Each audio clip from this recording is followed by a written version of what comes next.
Well, if you're a fan of Star Wars, you know who this guy is, right? Well, the same guy as this guy. He's had lots of different forms. Back in the 80s, he looked like this, and we all wondered what was under the mask. I mean, it was probably James Earl Jones, right? Because that's what he sounded like. Well, obviously, eventually we did get the answer to that question, and it turned out to be Hayden Christensen, who wasn't even around or born at the time of the original trilogy. And Darth Vader is a character that many, many actors have been required in order to portray him and bring him on screen.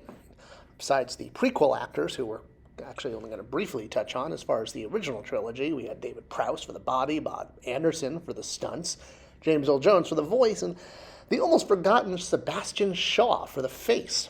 All right, yes, the face of Anakin Skywalker, while it's been replaced in a lot of our minds with either Jake Lloyd or Hayden Christensen, really, Sebastian Shaw was the one who finally fulfilled that childhood dream that so many of us had of finding out what was under the giant helmet. And to put a face and eyes is really what humanized Vader at the end of the film and completed his redemption. And as one of the long-term consequences of this, well, George Lucas has made the decision to replace the redeemed Anakin from Sebastian Shaw to Hayden Christensen in the Endor ghost scene.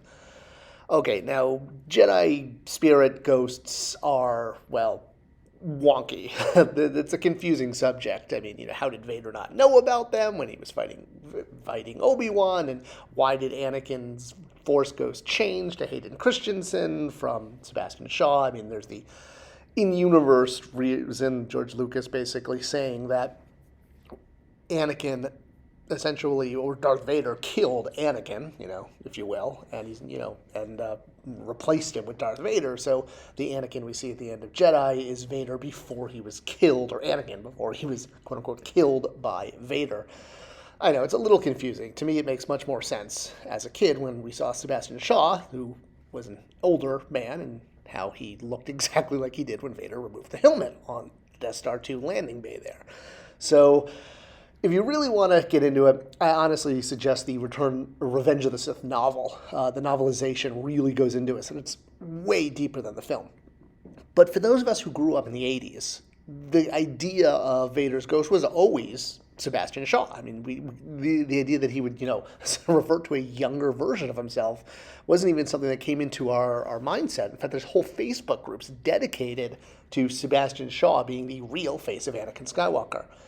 Imagine instead of those guys or these guys, what if we were able to get these guys, using de-aging technology like they do for actors now, like Indiana Jones, and we got Alec Guinness and Sebastian Shaw to play Anakin and Obi-Wan in the prequels by de-aging them? I mean, how cool would that have been? Like, amazing, right?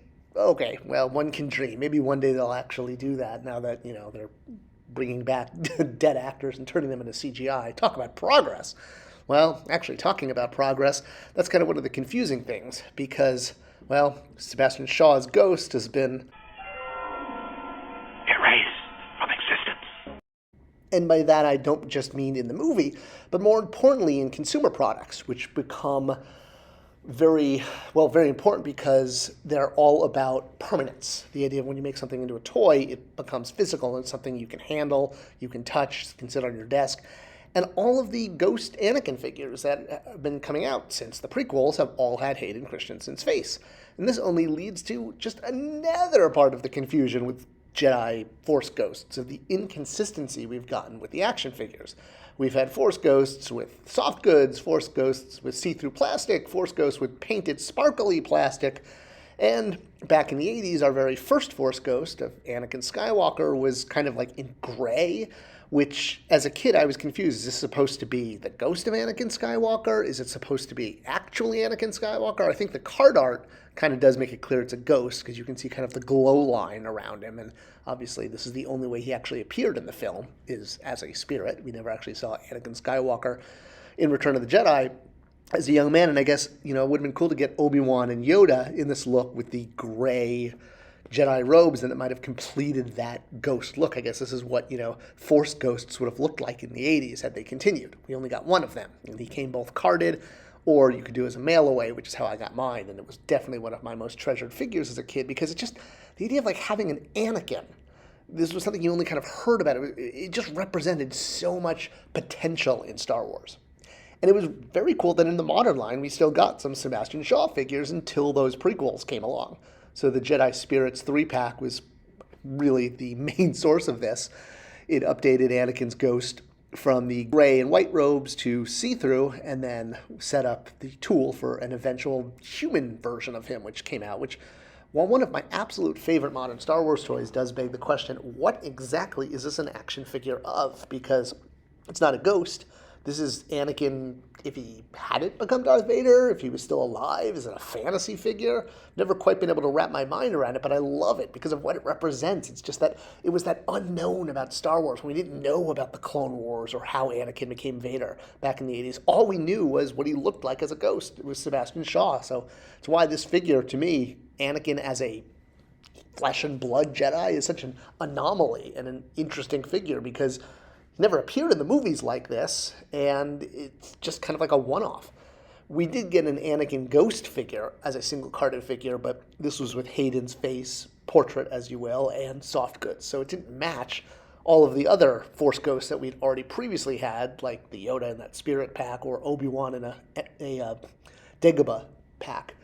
Actually, no, he was single-carded, wasn't he? That's right. Both, actually.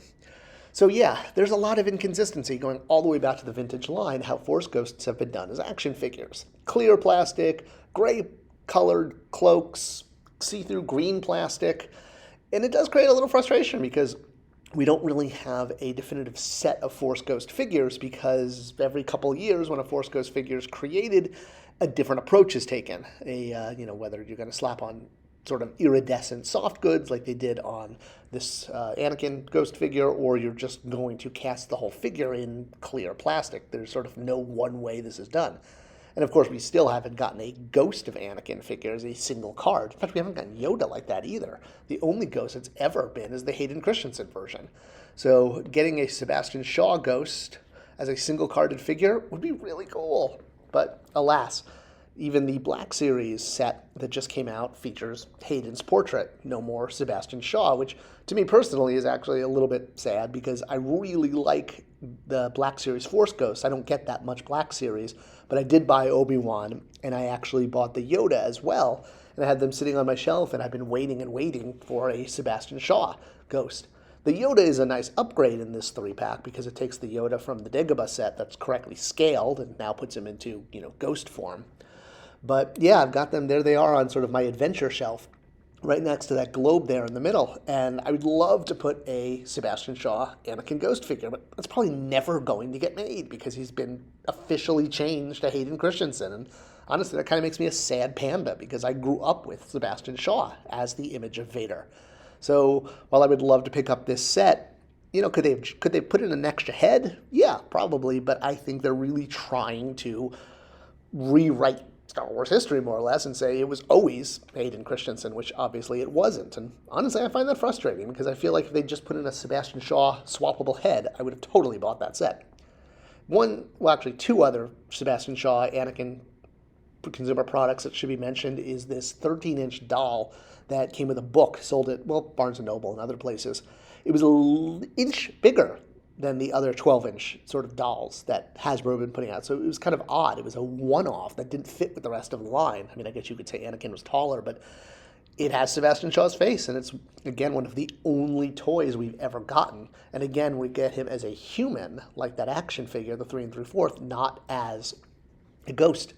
And then finally, there's this guy, the very, very often forgotten Anakin Skywalker figure that was part of the Rawcliffe pewter figures line that was put out in the 90s. It's actually a really cool line, and it did quite a bit in character selection.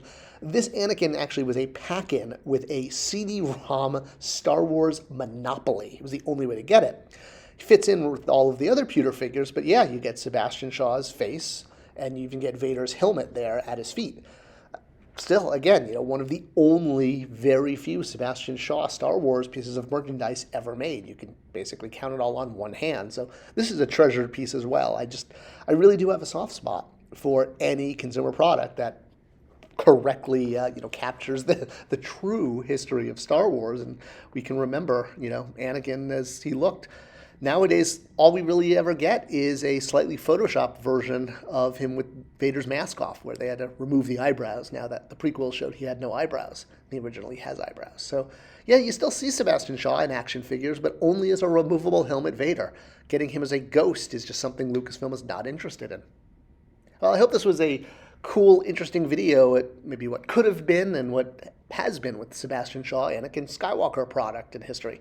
Let me know if you have any other examples. Did I miss any? Are there any other Sebastian Shaw, Anakin Skywalker figures out there? I think I got them all. Let me know in the comments below. As always, thanks for watching, and I'll see you in the next video.